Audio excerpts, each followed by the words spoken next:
Hello everyone, আসসালামু আলাইকুম। আজ আমি আপনাদের সাথে শেয়ার করব রসপান পিঠা। প্রথমে বড় করেই বানিয়েছিলাম, পরে ছোট ছোট করে বানিয়ে দেখলাম অনেক কিউট লাগতেছে।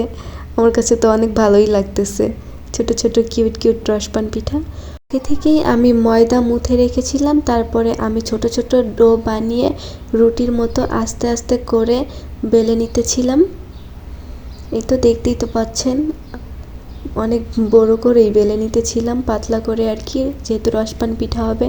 আর রসপান পিঠাগুলোর রুটি সবসময় পাতলা করেই বেলতে হয়। তারপরে বাসায় একটা ডিব্বা ছিল, ডিব্বার মুখটা দিয়েই আমি গোল করে রসপান পিঠাটা বানাবো সেই অনুযায়ী কেটে নিচ্ছি, যাতে সব পিঠাগুলো এক মাপের হয়। আপনারা ভিডিওটা দেখুন, তাহলেই বুঝতে পারবেন আমি পিঠাগুলো কিভাবে বানাচ্ছি। এভাবেই আমি এক এক করে পিঠাগুলো বানিয়ে নিচ্ছি। পিঠাগুলো দেখতে অনেক কিউট লাগতেছে। আমি কিছুক্ষণ বানানোর পরে আমার ননদই রুটিগুলো বেলতেছিল আর গোল গোল করে সুন্দর করে কেটে দিচ্ছিল। তারপরে আমি শিরাটা পিঠার মধ্যে দিচ্ছিলাম আর ডিজাইন করতেছিলাম। এভাবেই দুজন মিলে সবটা করেছি, একা একা করা তো আর সম্ভব না।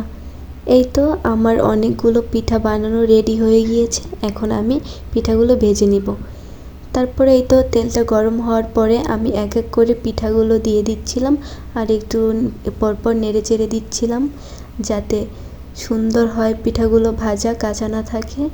তো সুন্দর একটা কালার চলে আসছে, তারপরে আমি উঠিয়ে নিচ্ছি। এভাবেই আমি এক এক করে পিঠাটা ভেজে নিয়েছি।